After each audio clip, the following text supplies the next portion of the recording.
Tomar asiento.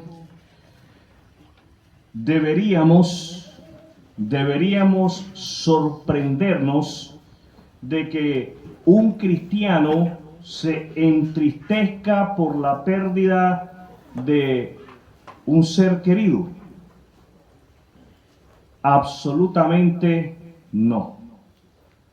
Deberíamos sorprendernos de que un cristiano no se entristezca por la pérdida de un ser querido. Absolutamente no. He titulado lo que voy a compartir con ustedes en esta noche, Consuelo para los creyentes. Consuelo para los creyentes. Ese es el título de lo que estaré compartiendo a la luz de la palabra del Señor. Consuelo para los creyentes. ¿Cuál es el título? El apóstol Pablo, Silas y Timoteo consuelan a los creyentes que están dolidos, que están de luto por la pérdida de un ser querido. Este consuelo, mis queridos amigos y hermanos, este consuelo, estas palabras de consuelo continúan siendo aplicables para usted y para mí en el día de hoy. Estas palabras de consuelo que estos hombres le dan a estos creyentes en esta iglesia en Tesalónica son palabras de consuelo para cada uno de nosotros por igual. Vamos entonces sin demora a Primera de Tesalonicenses capítulo 4. Primera de Tesalonicenses capítulo 4, versículos del 13 al 18. Primera de Tesalonicenses 4, del 13 al 18, es el texto que vamos a utilizar en esta noche. Sistemáticamente hemos estado exponiendo de Primera de Tesalonicenses. Y hay algunos puntos importantes que debemos señalar en la exposición de la palabra del Señor en esta noche. El primer punto que vamos a estar señalando será la certeza en lo que creemos. La certeza en lo que creemos. Ese va a ser el primer punto. El segundo punto será el conocimiento de los hechos. El conocimiento de los hechos. Y el tercer y último punto será el mandamiento. ¿Cuál es el tercer y último punto? El mandamiento. Hay un mandamiento para usted y para mí como creyentes en Jesucristo que debemos de acatar, que debemos de obedecer, que debemos de seguir obedientemente. La certeza en lo que se cree. Leemos entonces de la palabra de Dios a partir aquí del versículo 13 hasta el versículo 14. Versículos 13 y 14. Siga la lectura en su Biblia o en su celular. Y ahora, si usted puede, circule esa palabra. Esta palabra nos indica el momento. Y el momento es precisamente en ese instante. Esta palabra cobra importancia porque nos indica que lo que el apóstol Pablo, Silas y Timoteo están por decirle a los creyentes que se encuentran atravesando una etapa de luto es para ese momento. No es algo que el creyente debe de dejarlo para después. No es algo que el creyente debe de dejarlo para pensar o para meditar más tarde. Es algo que todo creyente debe de hacerlo en el momento en que se encuentra atravesando por una etapa de duelo. Es más, mi consejo es que usted y yo no esperemos a atravesar por una etapa de duelo, sino que constantemente, regularmente, usted y yo nos dediquemos a meditar en lo que estamos a punto de leer.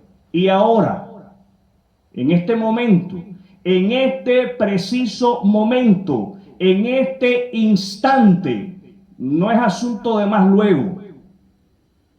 Urge, mis queridos amigos y hermanos, que nosotros seamos aplicados. ¿Cómo debemos de ser? Aplicados. Y entonces hagamos caso a las palabras del apóstol Pablo. Y ahora, amados hermanos, estas palabras están dirigidas a creyentes. ¿A quiénes están dirigidas estas palabras? A creyentes. Están dirigidas a aquellos hombres y a aquellas mujeres como usted y como yo, que hemos puesto nuestra confianza en Jesucristo como el único y suficiente Salvador. Estas son palabras que usted y yo debemos de tomar personal e individualmente. ¿Cómo las debemos de tomar? Personal e individualmente. Queremos que sepan lo que sucederá. El apóstol Pablo está interesado juntamente con Silas y Timoteo de que cada creyente, escuche bien, cada creyente, no algunos, no unos cuantos, no, todos los creyentes. Pablo, Silas y Timoteo están interesados en que todos los creyentes sepan.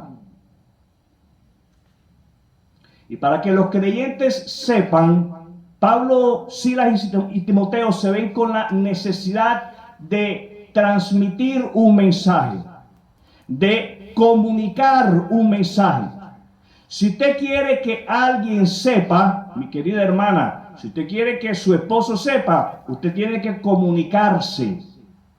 Mi querido hermano, si usted quiere que su esposa sepa, usted tiene que comunicarle.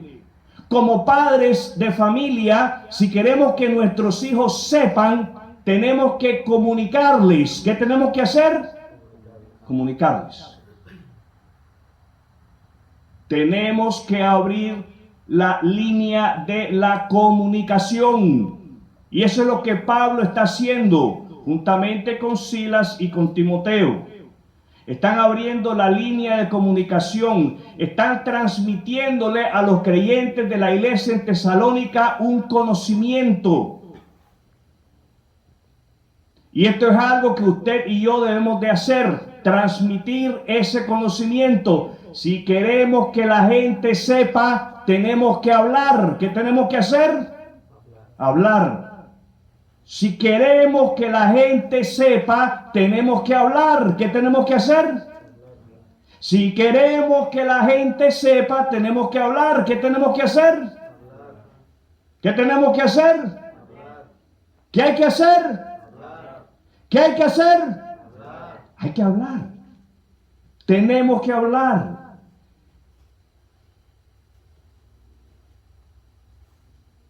Eso es lo que Pablo está haciendo.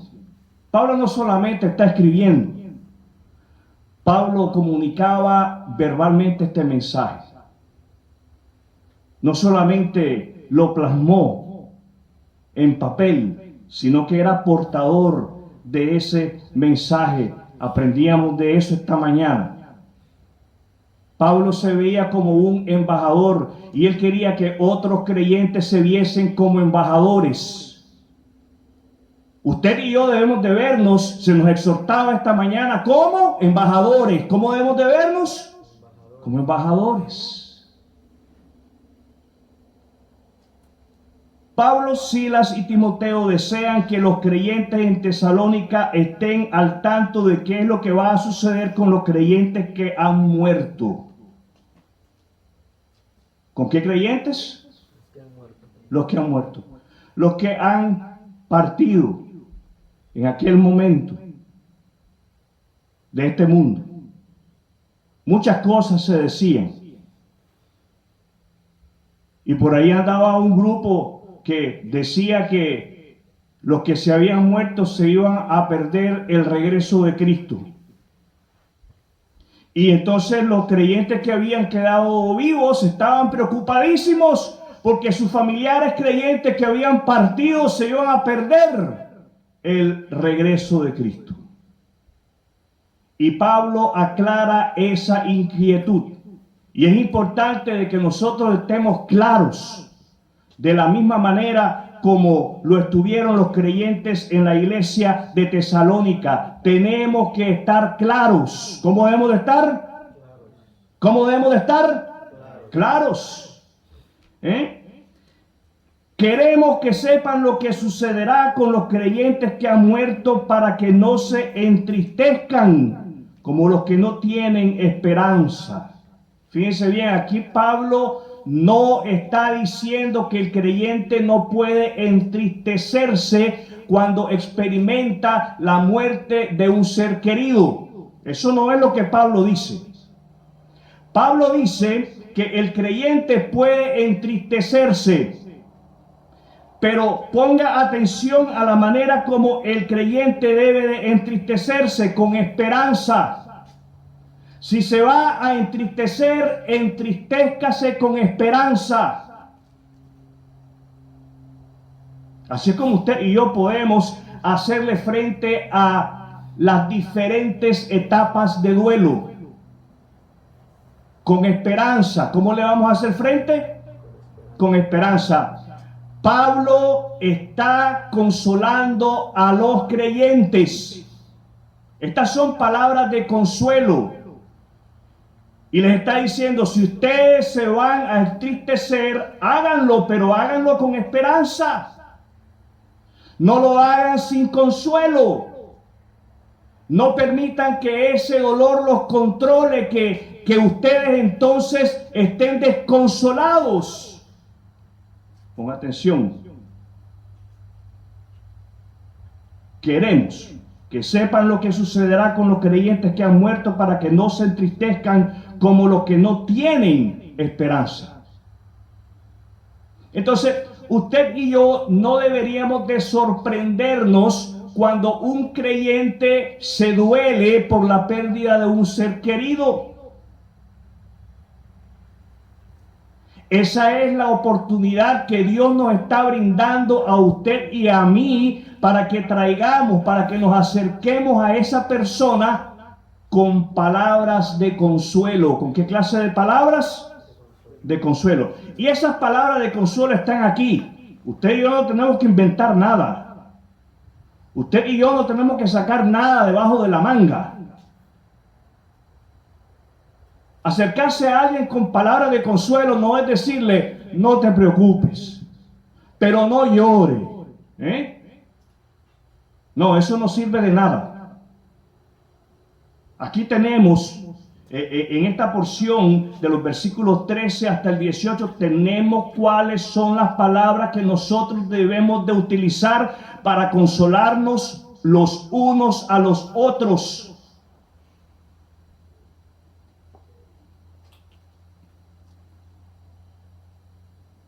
No se entristezcan como los que no tienen esperanza. Verso 14, pues, ya que creemos, y si usted puede circule o marque en amarillo esa palabra, creemos.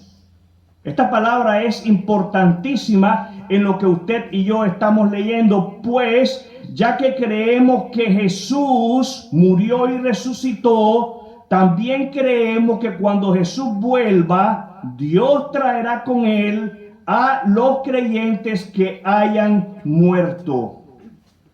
Ustedes saben lo que tenemos delante de nosotros en el versículo 14, el Evangelio. El Evangelio.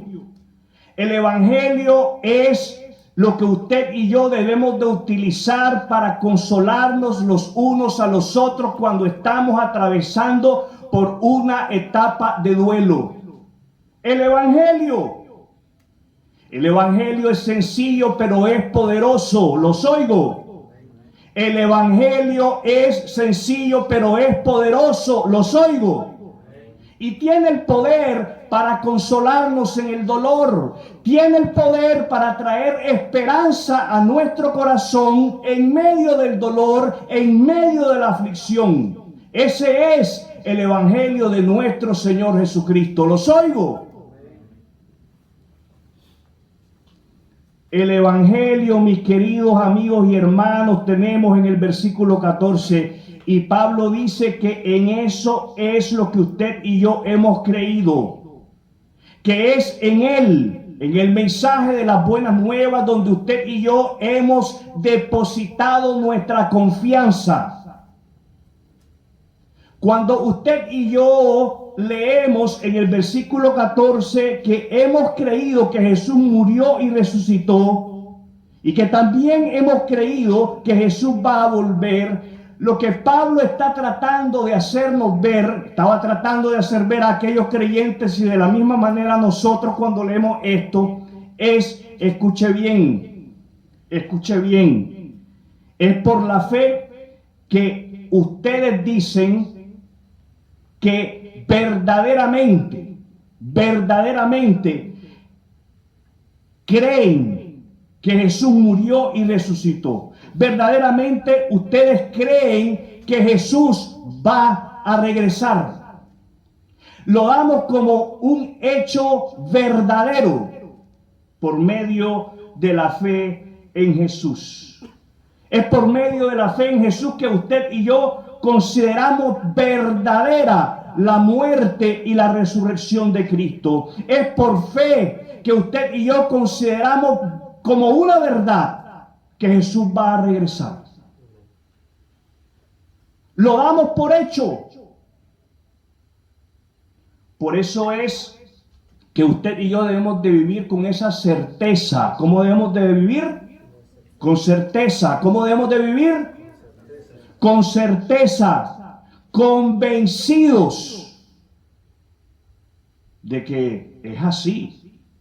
Jesús muere, lo sepultan, pero resucita, y ahí no se acaba la historia, ahí no concluye el Evangelio. Va a regresar, y lo estamos, amén, y lo estamos esperando.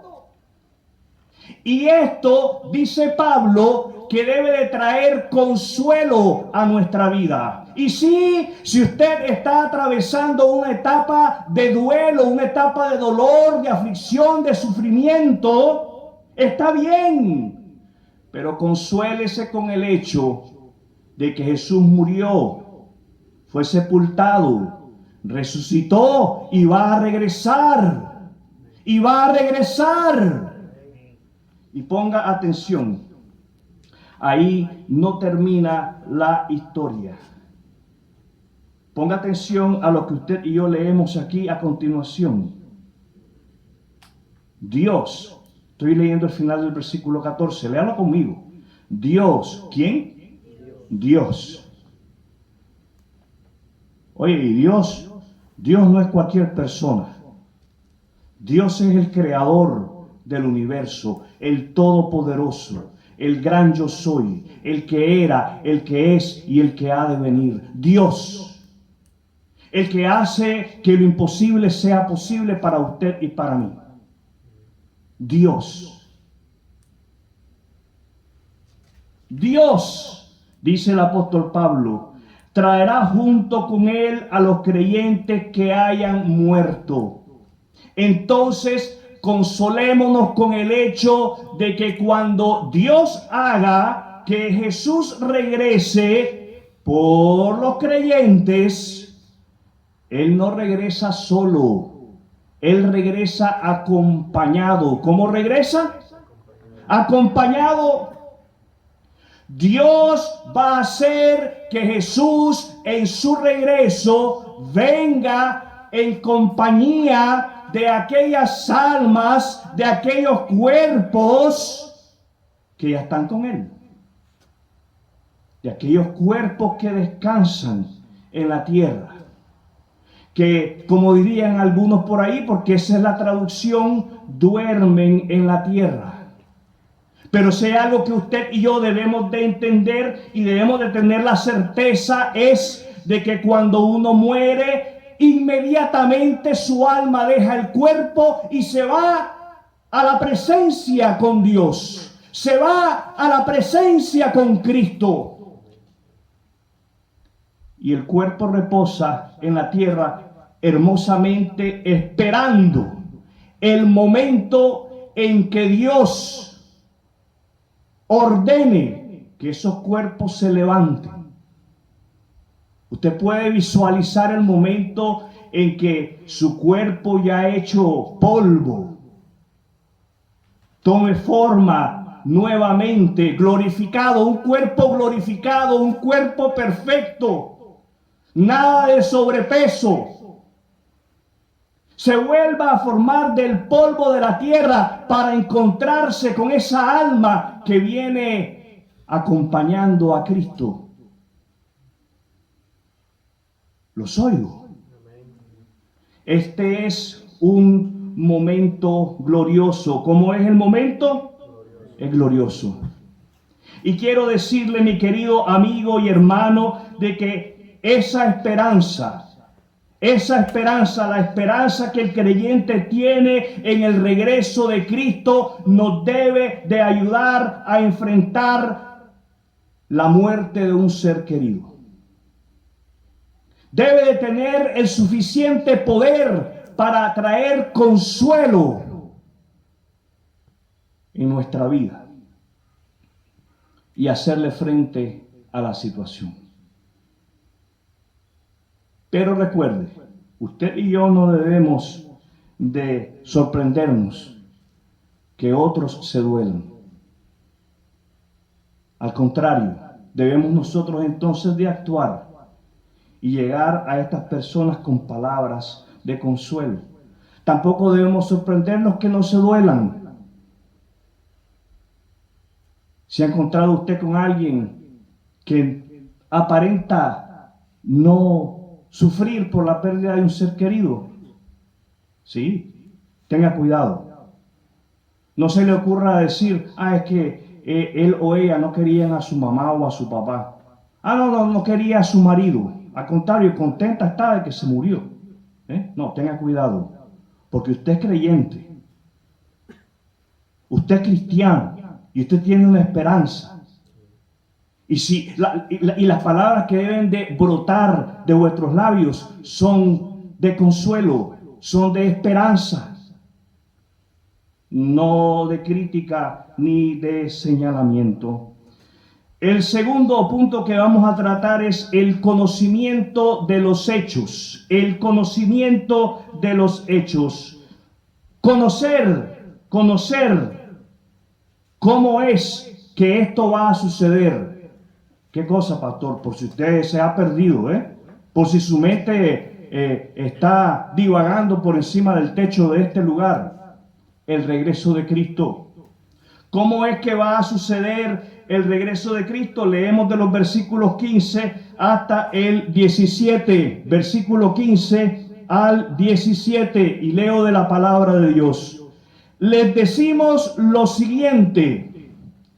Les comunicamos lo siguiente, transmitimos el siguiente mensaje. Si usted quiere que alguien sepa, usted tiene que comunicar. ¿Qué tiene que hacer? Comunicar. Miren, y si hay a alguien que debemos de hablarle de estas cosas, es a nuestros hijos pequeños que son creyentes. Y aún a nuestros hijos creyentes a nuestros hijos pequeños, perdón, que no sean creyentes. Debemos nosotros, tenemos la tarea de comunicarles el conocimiento bíblico en relación a los hechos que acompañan al regreso de Cristo. Los oigo. Tenemos la obligación. ¿Qué tenemos? Papá, tenés la obligación. Mamá, usted tiene la obligación de animar a su esposo a que le transmita este mensaje a sus hijos. Los oigo. Los oigo. Amén. Ponga atención. Estamos leyendo del versículo 15 hasta el versículo 17. Les decimos lo siguiente de parte del Señor. ¿De parte de quién es este mensaje? Del Señor. Pablo, Silas y Timoteo están comunicando un mensaje a la iglesia de Tesalónica en relación a los hechos que acompañan al regreso de Cristo. Y Pablo afirma, estas no son palabrerías, esto no es cuento, esto es algo verdadero, esto es algo veraz. Esto es algo que viene por parte del Señor. Les decimos lo siguiente de parte del Señor. Nosotros. ¿Quiénes? Nosotros. ¿Quiénes? Nosotros. Nosotros los creyentes en Cristo. Nosotros los que hemos depositado esa confianza en Jesucristo como el único y suficiente Salvador y que no consideran las obras humanas como un medio que ayude a la obra de Jesús en la cruz del Calvario. Nosotros los creyentes en la obra de Jesús en la cruz del Calvario. Nosotros, los que todavía estemos vivos cuando el Señor regrese, no nos encontraremos con Él antes de los que hayan muerto. No. Pongan atención a lo que dice Pablo, Silas y Timoteo. Pues el Señor mismo descenderá del cielo con un grito de mando, voz autoritativa. Este no es un grito así como cuando usted está enojado en la casa y usted le grita a la esposa o la esposa le grita a usted o le grita a los hijos. No, no es un grito de desespero. No es un grito de histeria. No es un grito alocado. No, estamos hablando de que nosotros tenemos que conocer los hechos que están alrededor del regreso de Cristo. Y usted y yo debemos de conocer de que cuando Dios ordene que Cristo regrese, lo va a hacer con autoridad. ¿Cómo lo va a hacer? Con autoridad. Y se tiene que hacer, punto.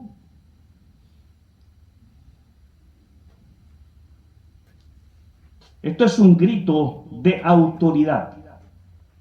Pues el Señor mismo descenderá del cielo con un grito de mando, con voz de arcángel y con el llamado de trompeta de Dios. Va a sonar una trompeta.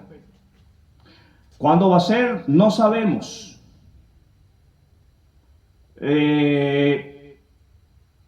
Probablemente los creyentes en Cristo logremos escuchar el momento en que esa trompeta suene. Los oigo. Usted debería estar, Probablemente usted y yo, los creyentes en Jesucristo, logremos escuchar el momento en el cual esa trompeta suene. Amén. El momento en que esa trompeta suene es el momento en el cual la voz de Dios está dando la orden para el regreso de Cristo. Está dando la orden para que aquellos... Continúo leyendo ahí en el versículo 16. Primero, hay un orden. ¿Qué es lo que hay? Hay un orden. Dios es un Dios de orden. ¿Qué clase de Dios es Dios? De orden. A Él no le gusta el desorden. A él no le gusta que las cosas se hagan a lo loco. Leemos en el comienzo de Génesis, en el principio, primero, segundo, tercero, cuarto, quinto, sexto, séptimo día. Hay un orden. Para Dios hay un orden, mis hermanos. Por eso en nuestras iglesias debe de existir un orden de culto. ¿Qué es lo que debe de existir? Un orden de culto en el cual a la exposición de la palabra de Dios se le da la preeminencia, se le da la importancia. Hay un orden. Dios es un Dios de orden. Primero, ¿qué es lo que usted y yo necesitamos saber en relación a el orden de los eventos que acompañan al regreso de Cristo? Primero, suena la trompeta. Suena la trompeta y los creyentes que hayan muerto. ¿Quiénes? Los creyentes. Primero, los creyentes que hayan muerto se levantarán de sus tumbas. ¿Qué va a pasar con los creyentes? Se van a levantar. Ahora recuerde esto, las almas de esos creyentes vienen acompañando a Cristo. Lo que se va a levantar de las tumbas van a ser sus cuerpos. ¿Qué es lo que se va a levantar de las tumbas? Sus cuerpos. Para encontrarse con sus almas que vienen acompañando a Cristo. Primero, los creyentes que hayan muerto se levantarán de sus tumbas. Y aquí en el versículo 17 tenemos lo siguiente, dice luego, seguidamente.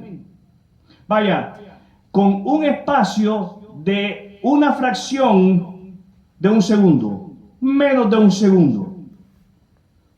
Luego, junto con ellos, nosotros, junto con ellos, con esos cuerpos que se van a levantar de la tumba al sonar de esa trompeta. Luego, usted y yo, juntamente con ellos. Luego, junto con ellos, nosotros. ¿Quiénes? Nosotros. Aquellos que hemos puesto nuestra confianza en Jesucristo como el único y suficiente Salvador de nuestras almas. Luego nosotros, los que aún sigamos vivos sobre la tierra, seremos arrebatados en las nubes para encontrarnos con el Señor en el aire. Entonces estaremos con Él para siempre. Y aquí se cumple lo que usted y yo leemos en Juan capítulo 14, versículos del 1 al 3. ¿Se acuerdan? Creen en Dios, crean también en mí. En la casa de mi Padre muchas moradas hay. Y esto no es una parábola como algunos dicen por ahí. Esto no es algo ficticio. No, porque Jesús lo dice. En la casa de mi Padre muchas moradas hay. Si no fuera así, yo mismo se lo diría. Voy pues a preparar lugar para ustedes. ¿A quién ha ido Jesús a preparar un lugar? A nosotros, a mí, a usted y a mí, a nosotros, a usted y a mí. Voy pues a preparar un lugar para ustedes. ¿Para qué? Para que donde yo estoy, vosotros también estéis. Voy, pero voy a regresar y los voy a tomar. Me los voy a llevar. Y esto es algo que usted y yo debemos de estar esperando con anhelo. ¿Cómo debemos estarlo esperando?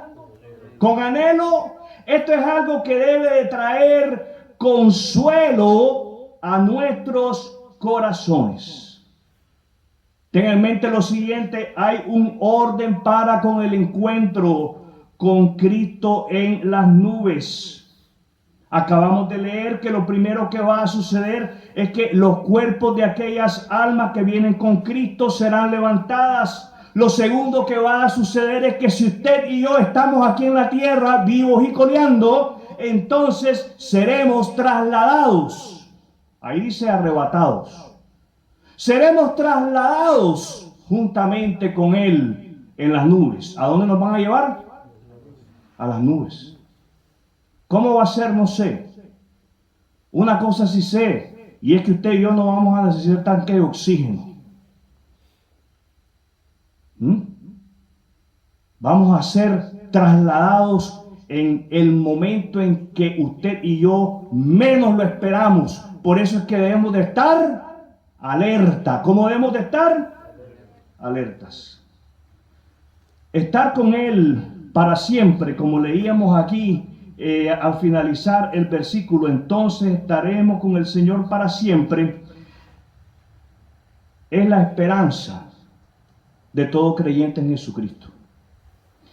Leer estas palabras de que vamos a estar con Él para siempre debe de fortalecernos en la fe, debe de alentarnos en la fe, debe de animarnos en la fe. No estoy diciendo que usted no va a dolerse por la pérdida de un ser querido, porque eso no es lo que Pablo nos enseña. Y es importante que usted y yo entendamos y maduremos en esta área para que podamos consolar a aquellos que necesitan ser consolados por la pérdida de un ser querido. El tercer y último punto es el mandamiento. El mandamiento. Versículo 18. Así que anímense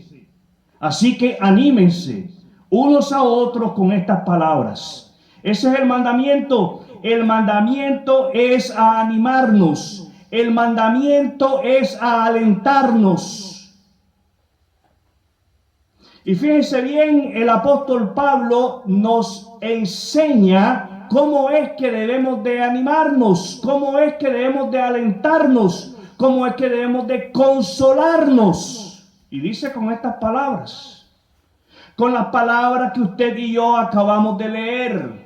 Debemos de consolarnos con el Evangelio. ¿Con qué debemos de consolarnos? Con el Evangelio. ¿Crees que Jesús murió, fue sepultado, resucitó y que va a volver? ¿Crees? Con esas palabras es que debemos de consolarnos. Y es importante que usted sepa cómo consolar. Por favor, no le diga a la gente, no llores. Tómate un vaso de agua para que te pase el susto. Para que te baje. No, mis hermanos. Y es más, déjenme decirles algo. Esto es algo que nosotros debemos de considerar con toda seriedad. Cuando terminan nuestras asambleas, nuestras reuniones, ¿de qué cosas nos ponemos a hablar aquí cuando nosotros nos quedamos?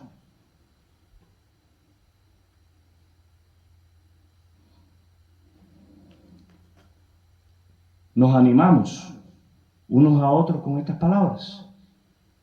Hay algunos que no están aquí esta noche. Vamos a tomar el teléfono y lo vamos a animar, no con el mensaje del pastor Miguel, ni con el mensaje del pastor Juan del domingo en la mañana, ni con el mensaje del pastor Zenairo. No. Vamos a tomar el teléfono y los vamos a animar con la palabra de Dios. Los oigo. ¿Va usted a tomar el teléfono y lo va a animar con la palabra de Dios?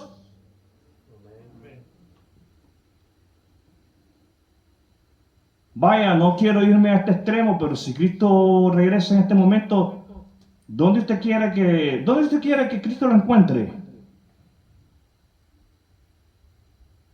¿Dónde usted quiere que Cristo encuentre a sus hermanos? Con permiso por la expresión, 3 míseros días nos reunimos. Míseros. Migajita le damos al Señor.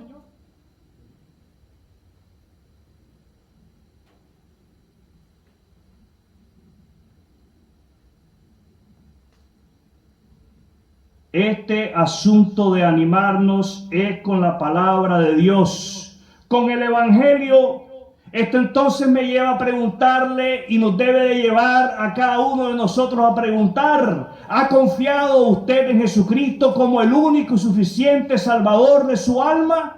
Si no lo ha hecho, le insisto, deténgase a meditar sobre el verdadero significado de la muerte, sepultura y resurrección de Cristo, y pídale a Dios que le conceda un corazón lleno de arrepentimiento para que así pueda volverse a Él en la fe de nuestro Señor Jesucristo.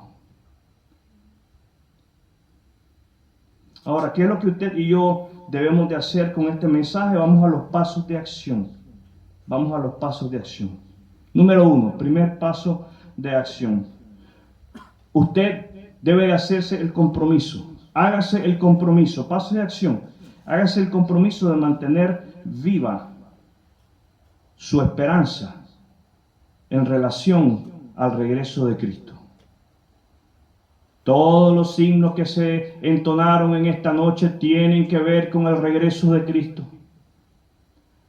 Cante esos himnos en la privacidad de su hogar. Pastor, no me lo sé. Pues es hora que se los aprenda. ¿Los oigo?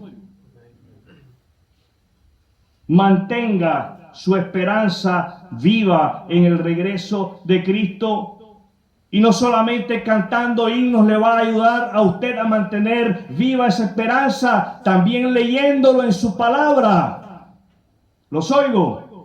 Segundo paso de acción: conozca y medite en los hechos del regreso de Cristo.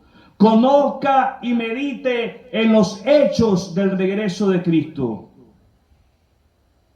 Tenemos que conocer, tenemos que estudiar, tenemos que pensar, dedicar tiempo, invertir tiempo en pensar en el regreso de nuestro Señor Jesucristo. Y paso número 3, paso de acción número 3, hable frecuentemente con otros creyentes y aún con los no creyentes.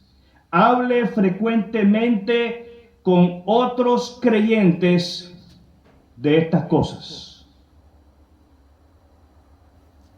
Hable del Evangelio. Hable de esto. Versículo 14. ¿Lo lee conmigo ahí en su Biblia? Pues ya que creemos que Jesús murió y resucitó, también creemos que cuando Jesús vuelva, Dios traerá junto con Él a los creyentes que hayan muerto. Aleluya. Quiero invitarle a que usted cierre sus ojos, mi querido amigo y hermano. Quiero invitarle a que en este momento usted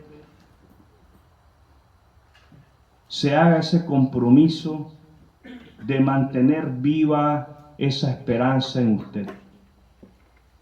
Quiero animarle a que usted se haga el compromiso de ser de consuelo a aquellos que pasan por etapas de duelo como resultado de la pérdida de un ser querido. Le animo a que se comprometa a estudiar y a meditar sobre los hechos, sobre el regreso de Cristo, y a que se haga el compromiso de hablar frecuentemente con otros creyentes de estas cosas.